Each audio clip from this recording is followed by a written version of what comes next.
ഈ ഡയറക്ഷനിലെ ഏതെങ്കിലും ഫേമസ് ആയിട്ട് ഡയറക്ടറെ അണ്ടറിൽ നിന്നിട്ട്? ഇല്ലില്ല, ഞാൻ അങ്ങനെ ആരുടെയും കൂടെ നിന്നിട്ടില്ല. ഇൻഡിപെൻഡന്റ് ആദ്യമേ ഫസ്റ്റ് നമ്മൾ സ്വയം ചെയ്യും. ആൻഡപ്പന്റെ അത്ഭുത പ്രവൃത്തികൾക്ക് എന്തായിരുന്നു സെൻസർ ഇഷ്യൂ വന്നത്? ബേസിക്കലി റിലീജിയസ് കണ്ടന്റ് ചെയ്യുമ്പോൾ ഉണ്ടായിരുന്നത് ഇവിടുന്ന് നമുക്ക് അവർ പറഞ്ഞു തരാൻ പറ്റില്ല. കേരളത്തിലെ ബോർഡ് പടം കണ്ടപ്പോൾ പറഞ്ഞതെന്ന് വെച്ചാൽ 30 minutes തരാം, 30 minute പടമാക്കി തരാം, ബാക്കി 2 മണിക്കൂർ 30 minute പടമാക്കാൻ പറ്റും. അതൊരു ഷോർട്ട് ഫിലിം 30 minutes ഉപയോഗിക്കാൻ പറ്റുള്ളൂ, ബാക്കി 2 hours കട്ട് ചെയ്ത് പോകുന്നു പറഞ്ഞു. അപ്പം പറയുന്നത് വേണ്ട, അപ്പൊ ഒന്നും പറയാനില്ല നമുക്ക് ചേട്ടാ. അപ്പൊ ഏത് വർഷമായിരുന്നു അപ്ലൈ ചെയ്തിരുന്നത് ഇതിന്? ഈ വർഷം തുടക്കം, ഈ വർഷം കഴിഞ്ഞ വർഷം തുടക്കം, ഒരു ഫെബ്രുവരി 2025. ഓക്കെ. അപ്പോ പിന്നെ അപ്പോൾ നമുക്ക് ഇവിടുന്ന് അപ്ലൈ ചെയ്തിട്ട് 2 ദിവസം പിടിച്ച് നമുക്ക് കിട്ടാൻ. പിന്നെ നമ്മൾ അങ്ങോട്ട്, അപ്പോൾ ഇവിടുത്തെ പ്രശ്നം അങ്ങനെ പടവിടെ സെൻസർ കിട്ടിയിട്ട് നമ്മൾ ഡൽഹിയിലേക്ക് റീസെൻസർ ഇട്ട് പക്ഷേ ഒരു 6 months അനക്കമുണ്ടായില്ല, 6-7 months. അപ്പോൾ പിന്നെ കാരണം അവിടെ നമുക്ക് വിളിച്ച് പറയാനൊന്നും ഇങ്ങനെ, അപ്പോൾ കുറേ നാൾ വെയിറ്റ് ചെയ്തു, ലാസ്റ്റ് വിളിച്ചു.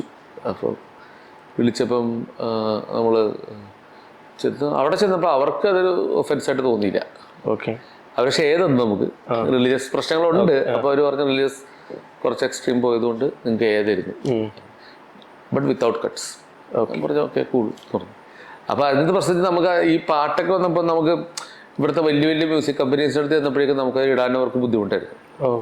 കാരണം എന്തെങ്കിലും പ്രശ്നം വന്നു കഴിഞ്ഞാൽ റിപ്പോർട്ട് അടിച്ചിട്ട് അവരുടെ ചാനലിൻ്റെ പ്രശ്നമാണെന്ന് പറഞ്ഞിട്ട്. അപ്പോൾ അതുകൊണ്ട് നമുക്കൊരു വലിയ പ്ലാറ്റ്ഫോമിൽ ഇത് ഇടാനും പറ്റില്ല. അപ്പോൾ ഒരു റിസ്കോട് കൂടിയാണ് ഈ സിനിമ ഇപ്പോഴും. അതെ, വലിയ പ്ലാറ്റ്ഫോമിൽ നമുക്ക് മ്യൂസിക് എടുത്ത് വളരെ മെയിൻ പ്ലാറ്റ്ഫോംസ് എടുക്കത്തില്ല, കാരണം അവർക്ക് എന്തെങ്കിലും റിപ്പോർട്ട് അടിച്ചാൽ അവർ മൊത്തം പാട്ടെടുത്ത് മാറ്റും. അപ്പോൾ നമ്മൾ ബാക്കിൻ്റെ ട്രെയിലർ വരാറുണ്ട്. അപ്പോൾ നമുക്ക് വളരെ എവിടെയെങ്കിലും യൂട്യൂബിൽ ഇടാന്ന് മാത്രം നമ്മൾ ഉദ്ദേശിച്ചിട്ട് ചെയ്യേണ്ടതായിട്ട് വന്നു. അല്ല അപ്പോൾ അങ്ങനത്തെ കുറച്ച് റിസ്ക് ഉണ്ട് ഇതിനകത്ത്. ശരി, ഇതിലെ കോണ്ടന്റിന്റെ സ്ട്രെങ്ത് മനസ്സിലാക്കിയിട്ട് സോഷ്യൽ മീഡിയ ഇനി ഇത് എങ്ങനെ കയ്യിലെടുക്കുന്നു എന്നനുസരിച്ചിരിക്കും. അപ്പോൾ സോഷ്യൽ മീഡിയ നമുക്ക് എടുത്തെങ്കിൽ നമുക്കൊരു ഭയങ്കര വലിയ പ്ലാറ്റ്ഫോമിൽ ഇടണമല്ലോ. വലിയ പ്ലാറ്റ്ഫോംസ് എടുക്കില്ല, ഐ മീൻ മ്യൂസിക് എടുക്കില്ല, ജനങ്ങളാണല്ലോ തീരുമാനിക്കുന്നത്. ദാറ്റ്സ് ഡിഫറെന്റ്, അത് നെക്സ്റ്റ് ലെവലല്ലേ. അപ്പോൾ നമുക്കപ്പോൾ അങ്ങനെ ഒരു പ്രശ്നം ഉള്ളതുകൊണ്ടാണ് നമുക്കിപ്പോൾ മാർക്കറ്റിംഗ് കൂടെ സ്ട്രോങ് ആക്കാൻ പറ്റാത്തത്. നമുക്കിപ്പോൾ അതിനുള്ള നമ്മൾ കാര്യങ്ങൾ ചെയ്യുന്നുണ്ട്, പക്ഷെ എങ്കിലും നമുക്കൊരു ഈ പാട്ടിട്ടപ്പോൾ തന്നെ മനഃപൂർവ്വമായിട്ട് ആരെങ്കിലും തടസ്സം സൃഷ്ടിക്കുന്നതായിട്ട് തോന്നുന്നുണ്ടോ? ഇല്ല, ബേസിക്കലി ഇതാണ് ഈ റൂൾസിന്റെ പ്രശ്നം കാരണമാണോ? അല്ലല്ല, നമ്മളിപ്പോൾ കണ്ട റാപ്പ് സോങ് ഒക്കെ പൊതുവെ നമ്മൾ മ്യൂസിക് കമ്പനീസ് എടുത്ത് നിന്നപ്പോൾ അവർ പറഞ്ഞത് ഇപ്പോഴത്തെ അവസ്ഥയിൽ ഈ പാട്ടിടാൻ പറ്റില്ല എന്നുള്ളതാണ്. നല്ല പാട്ടാണല്ലോ, പാട്ട് നല്ലതിൻ്റെ കുഴപ്പമില്ല, കുറച്ച് അച്ഛന്മാർ ഡാൻസ് കളിക്കുന്ന ചെറിയ കണ്ടന്റിന് ചെറിയ പ്രശ്നങ്ങളൊക്കെ ഉണ്ട് എന്ന് പറഞ്ഞുകൊണ്ട് അവർ പറഞ്ഞത് അപ്പം മെയിൻ കമ്പനീസ് എല്ലാവരും പ്രശ്നം. അപ്പം നമുക്ക് കൊടുത്തു കഴിഞ്ഞിട്ട് ഇത് നമ്മൾ റിപ്പോർട്ട് അടിച്ച പിന്നെ വീണ്ടും നമുക്കത് ഇവർ മാറ്റിക്കഴിഞ്ഞാൽ വീണ്ടും എന്തെങ്കിലും ഒരു കംപ്ലൈൻറ്റ് വന്ന് മാറ്റിക്കഴിഞ്ഞാൽ വീണ്ടും റീപോസ്റ്റ് ചെയ്തൊന്നും നടക്കത്തില്ല. അപ്പോൾ അതുകൊണ്ട് നമ്മൾ വലിയ കമ്പനീസിൻ്റെ അടുത്ത് നമ്മൾ പോയില്ല, ഓരോരുത്തൊക്കെ നടക്കത്തില്ല.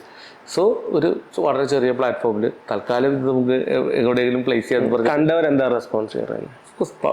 അതായത് പാട്ടിനെന്ന് പറഞ്ഞാൽ ഈ പാട്ട് മാത്രമേ ഉള്ളൂ നമുക്ക് പടത്തിലുള്ളത്, ബാക്കിയൊക്കെ ബാക്ക്ഗ്രൗണ്ട് സ്കോർ നമ്മൾ ഈ പാട്ട് ആൾക്കാർക്ക് ഇഷ്ടപ്പെടുന്നുണ്ട്. കണ്ടന്റ് രസമാണ് ആ പാട്ടിൻ്റെ. പിന്നെ പടത്തിനകത്താണത്, പടം കണ്ടാലാണ് ഇതിൻ്റെയൊക്കെ ഒരു മീനിങ് മനസ്സിലാവുള്ളൂ.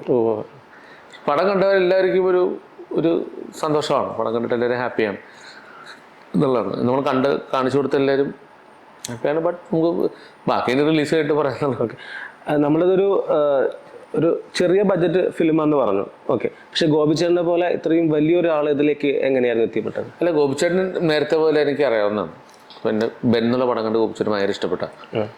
അപ്പോൾ ഗോപിച്ചേട്ടൻ ഈ പടമായിട്ട് കാണിച്ചു കൊടുത്തപ്പോൾ ഞാൻ പറഞ്ഞു, കണ്ടപ്പോൾ പുള്ളിക്ക് ഇഷ്ടപ്പെട്ടു.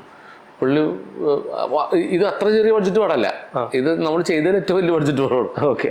അപ്പോൾ അതുകൊണ്ട് അത് കണ്ടപ്പോൾ ഗോപിച്ചേട്ടനെ ഇഷ്ടപ്പെട്ടു. ഗോപിച്ചേട്ടൻ ഞാൻ ഇത് ചെയ്യാന്ന് പറഞ്ഞു. അപ്പം എന്റെ ടെൻഷൻ എന്ന് പറഞ്ഞാൽ ഗോപിച്ചേട്ടന്റെ ബഡ്ജറ്റിന്റെ അത്രയും താങ്ങാൻ പറ്റും, പക്ഷെ അതൊന്നും പ്രശ്നം ഉണ്ടായി. ഞാൻ ആ ബഡ്ജറ്റ് ഉദ്ദേശിച്ചത് അങ്ങനെയായിരുന്നു കേട്ടോ. അതൊക്കെ നമുക്ക് ഹാൻഡിൽ ചെയ്യാൻ പറ്റുന്ന ബഡ്ജറ്റ് ഉണ്ടായിരുന്നു. എന്റെ പ്രശ്നം എന്ന് പറഞ്ഞു കഴിഞ്ഞാൽ ഇത് ആദ്യം നമ്മൾ സിനിമ ചെയ്തു പോകുമ്പോൾ ചിലപ്പോൾ നമ്മൾ ബഡ്ജറ്റ് ഇത്ര മ്യൂസിക് ഇട്ടിട്ടുള്ളൂ എന്ന് പറയുമ്പോൾ ചിലപ്പോൾ അതിന് നമുക്കൊരു കുറച്ചധികം പൈസ കൂടി വന്നാൽ ചിലപ്പോൾ പ്രൊഡ്യൂസർ സപ്പോർട്ട് ചെയ്യണമെന്നില്ല. പക്ഷെ ഇത്തവണ അത് സംഭവിച്ചില്ല, അത് ചെയ്യാന്ന് പറഞ്ഞാൽ നമ്മൾ ചെയ്തു. അത്ര പ്രൊഡ്യൂസർ അത്രയും സപ്പോർട്ടാണ്, ഫ്രണ്ട്സാണ് എല്ലാവരും. ഓക്കെ. അപ്പോൾ ഈ കണ്ടന്റിനോടുള്ളൊരു താല്പര്യം കൊണ്ട് വന്നതാണ്. അപ്പോൾ പൊതുവെ ആർട്ടിസ്റ്റുകളുടെ അടുത്ത് ഞാൻ 2 ഫ്രണ്ട്സിനോടും ആക്ടേഴ്സിനോടും പറഞ്ഞപ്പോൾ അവർക്ക് ഈ കണ്ടന്റ് ചെയ്യാൻ ഒരു പ്രശ്നമാണെന്ന് പറഞ്ഞു.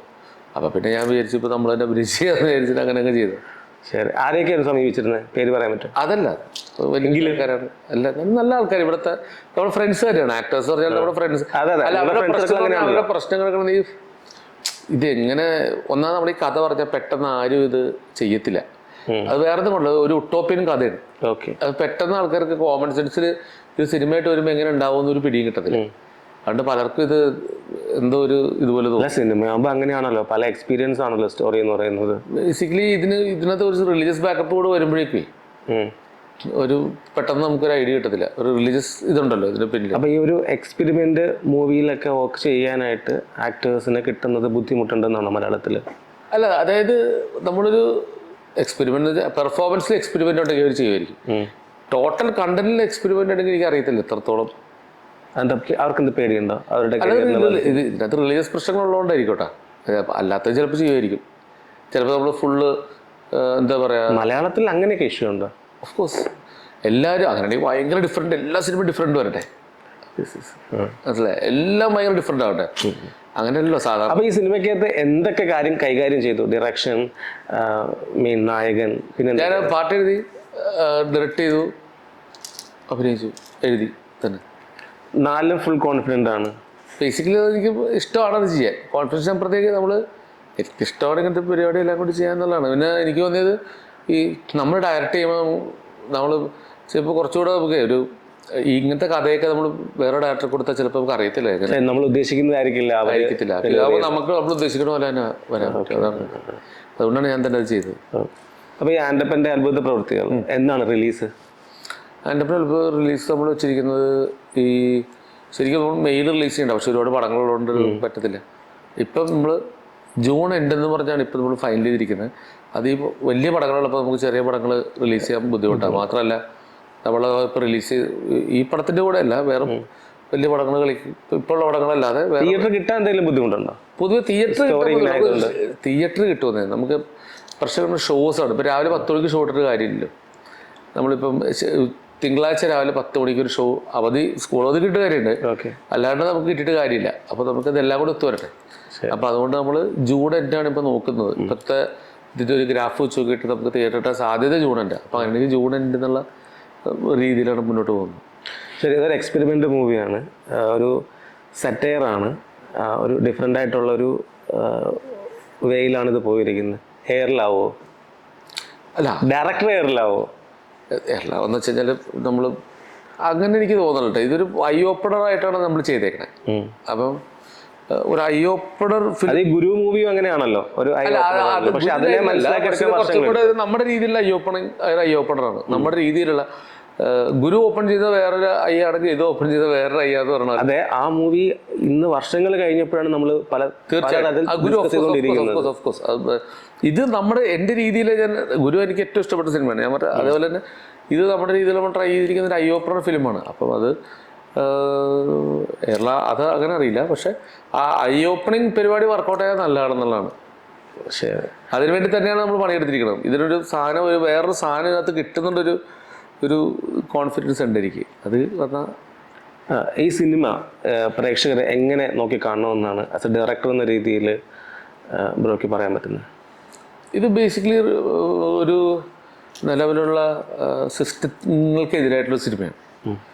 അപ്പോൾ സിസ്റ്റങ്ങൾക്കെതിരായിട്ട് സംസാരിക്കുന്നതും അതിനെ നമ്മൾ അതിൻ്റെ പ്രശ്നം ചൂണ്ടിക്കാണിക്കുകയും ചെയ്യുന്നൊരു പടമായതുകൊണ്ട് അതിന് നിങ്ങളിപ്പോൾ ഓഡിയൻസ് അത് നോക്കണ്ടല്ലോ, അവർ എൻജോയ് ചെയ്യാൻ വേണ്ടി തിയേറ്ററിൽ വരിക എന്നുള്ളത്, അവർക്ക് എൻജോയ് ചെയ്യാനുള്ള മൂവ്മെന്റ് അതൊക്കെ ഉറപ്പായിട്ടും ആൾക്കാർക്ക് ഒരിക്കലും നമ്മൾ ഭയങ്കര സിനിമ ബുദ്ധിജീവിതത്തിൽപ്പെട്ട കാര്യമില്ല. ആൾക്കാർക്ക് എന്റർടൈൻ ആവുന്ന എല്ലാ ഫാക്ടേഴ്സും പടത്തിലിട്ടുണ്ട്. നമ്മൾ ഇതുവരെ കണ്ട ഏതൊക്കെ മൂവി ആയിട്ടൊരു നമ്മുടെ ഹോംലി പോലത്തെ പരിപാടി തന്നെയാണ് ആക്ച്വലി.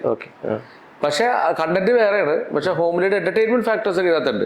അതിനകത്തുള്ള തമാശകളും എല്ലാം നമ്മൾ മാക്സിമം ട്രൈ ചെയ്തിട്ടുണ്ട്. പക്ഷെ ഇത് വേറൊരു രീതിയിലാണ് മാത്രം. അതുപോലല്ല, അതിനകത്ത് പോലല്ല, ഇത് വേറൊരു രീതിയിലാണ്. പിന്നെ ഇതിനേക്ക് ഈ എല്ലാം പുതിയ ആൾക്കാരായതുകൊണ്ട് നമ്മൾ പടം കണ്ട് ആൾക്കാരെ പരിചയപ്പെട്ട് കഴിഞ്ഞാൽ ഈ പടം ട്രാക്കിൽ പൊക്കോളും. സെക്കൻഡ് ഹാഫാണ് എനിക്ക് പേഴ്സണലി ആസ് എ ഡയറക്ടർ എനിക്ക് കുറച്ചുകൂടെ, കാരണം അവിടെ ബാക്കി നമ്മൾ ഈ കഥയുടെ ഒരു ബേസിക് പ്ലോട്ട് പറച്ചിൽ മാത്രമേ ഉള്ളൂ. ഇതിൻ്റെ ആൾക്കാരൊക്കെ ഉണ്ട്, ഇന്ന ആൾക്കാരാന്ന് പറയുന്നൊരു ഏരിയയാണ് ഫസ്റ്റ് ഹാഫ്. സെക്കൻഡ് ഹാഫിലാണ് എനിക്ക് ഇതിനകത്തൊരു പഞ്ച് പരിപാടി കയറ്റിയേക്കുന്നത്. ശരി, ഈ മൂവി കണ്ടു, കുറേ ഒരുപാട് റിവ്യൂവർമാർ നമുക്ക് ചുറ്റുമുണ്ട്. അതിൽ നെഗറ്റീവായിട്ട് ആരെങ്കിലും റിവ്യൂ പറയുവാണെങ്കിൽ എന്തായിരിക്കും അവരുടെ അടുത്ത് പറയാനുള്ളത്? അത് പറയാനില്ലല്ലോ, ഓരോരുത്തരുടെ ഇഷ്ടമല്ലേ. ഇപ്പം ഞാനും അത് ടി വി എൻ്റെ ഷോയും അത് തന്നെയായിരുന്നല്ലോ, ഈ ആൾക്ക് സ്പൂഫ് ഷോ. അപ്പം നമ്മൾ അങ്ങനെ ഇല്ലെന്നേ. ഇപ്പം നമുക്ക് എന്ത് പറയാനാണ്, ഓരോരുത്തരുടെ അഭിപ്രായമല്ലേ. ചില ഭയങ്കര നെഗറ്റീവായിട്ട് പറയുകയാണെങ്കിൽ ഇത് വെറുതെ പറയാനാണെങ്കിൽ നമുക്കൊന്നും പറയാനില്ല. ഒരുപാട് നെഗറ്റീവ് പറഞ്ഞാൽ അത്രയും കൂടുതൽ ആൾക്കാർ സിനിമ അറിയും എന്നുള്ളതാണ്. അതിനകത്ത് വേറെ ഒന്നുമില്ല. വിപിൻ ബ്രോ ആങ്കറിൽ നിന്ന് സ്റ്റാർട്ട് ചെയ്തു, ആക്ടർ, സ്ക്രിപ്റ്റ് റൈറ്റിംഗ്, ഇപ്പോൾ ഡയറക്ഷനിൽ പൊയ്ക്കൊണ്ടിരിക്കുന്നു. ഇനിയും പുതിയ പുതിയ പടങ്ങൾ അതിൻ്റെ ഭാഗമാക്കി മാറട്ടെ. ആൻഡപ്പൻ്റെ അത്ഭുത പ്രവൃത്തികൾ മലയാളത്തിലെ എക്കാലത്തെ മികച്ച സിനിമകളുടെ കൂട്ടത്തിൽ നിലനിൽക്കട്ടെ എന്നും, പുതിയൊരു വഴിയാണ്, ഒരു സറ്റയറാണ്, അത് എല്ലാ ജനങ്ങളും അതേ അർത്ഥത്തിൽ തന്നെ സ്വീകരിക്കട്ടെ. എല്ലാവിധ ആശംസകളും. Thank you bro, thank you. നീ നന്നായിട്ട് ഇൻ്റർവ്യൂ ചെയ്തു. Thank you.